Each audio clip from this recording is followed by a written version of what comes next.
Il est très facile, effectivement, en parcourant ce monde, en écoutant la radio, en regardant des infos, en regardant les infos sur notre téléphone, de penser que c'est un monde de souffrance. C'est un monde de souffrance, le monde de la dualité.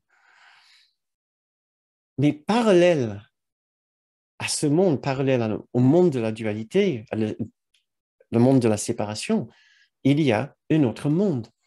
Et ce monde-là, nous n'avons pas pu quitter. Ce qui est vraiment remarquable, et on n'y pense pas beaucoup, c'est que l'idée de perdre a une certaine notion pour nous dans le monde de l'illusion.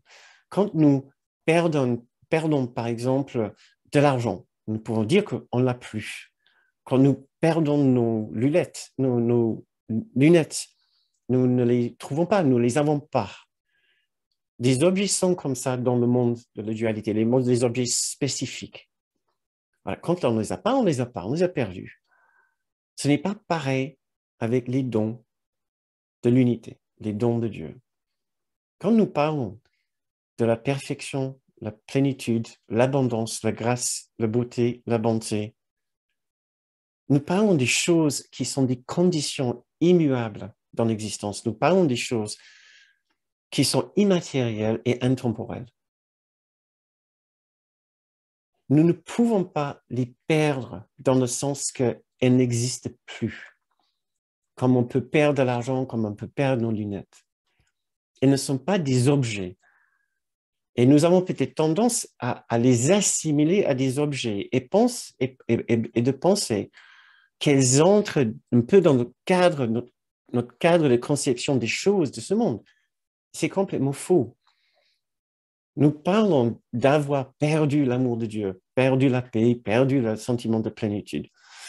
Ce n'est pas vraiment que nous l'avons perdu, c'est impossible, comme nous avons lu tout à l'heure, et c'est impossible de nous en exclure. Ces qualités, avec les expériences qu'elles nous offrent, sont là, disponibles et accessibles pour nous à chaque instant.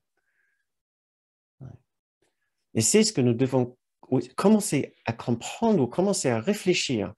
Et c'est mon invitation pour ce soir. C'est de réfléchir qu'à chaque instant, nous avons l'impression qu'il y a une absence de paix, de beauté, de bonté, de pardon, de grâce. Ce n'est pas que ces choses sont littéralement absentes ou perdues. C'est simplement qu'il y a un voile dans notre esprit qui nous empêche de ressentir à nouveau ces extraordinaires qualités et dons qui sont là pour nous à chaque instant. Nous avons fait un immense effort d'oublier et de nous aveugler du fait, aveugler à la présence de ces qualités, de ces conditions. Et donc, j'ai envie de vous inviter à réfléchir avec moi, juste un petit instant, comme une sorte d'exercice, à ce qu'est votre état d'esprit à l'instant même maintenant.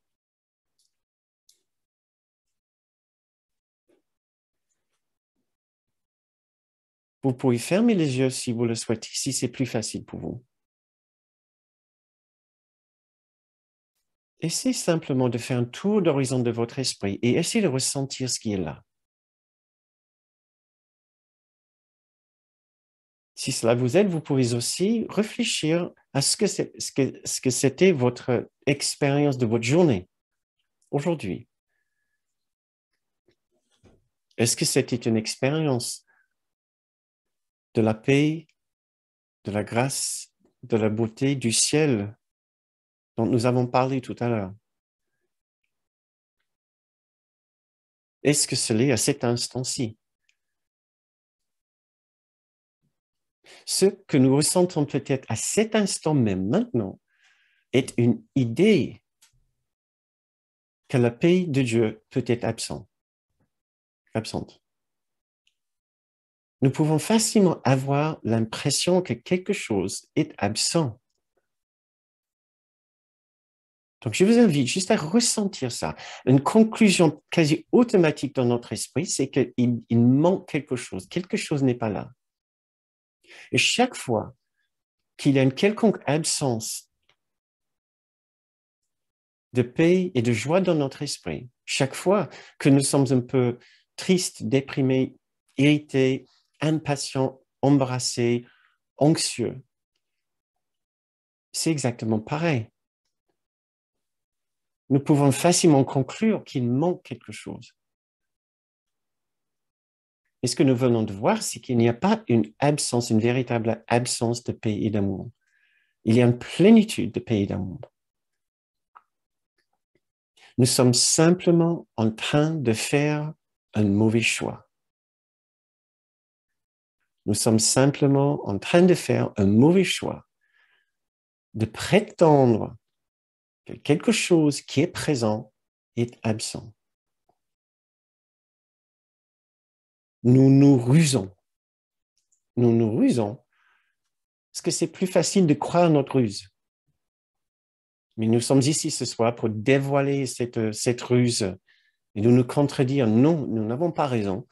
Quand maintenant nous avons l'impression ou nous insistons que quelque chose est absent.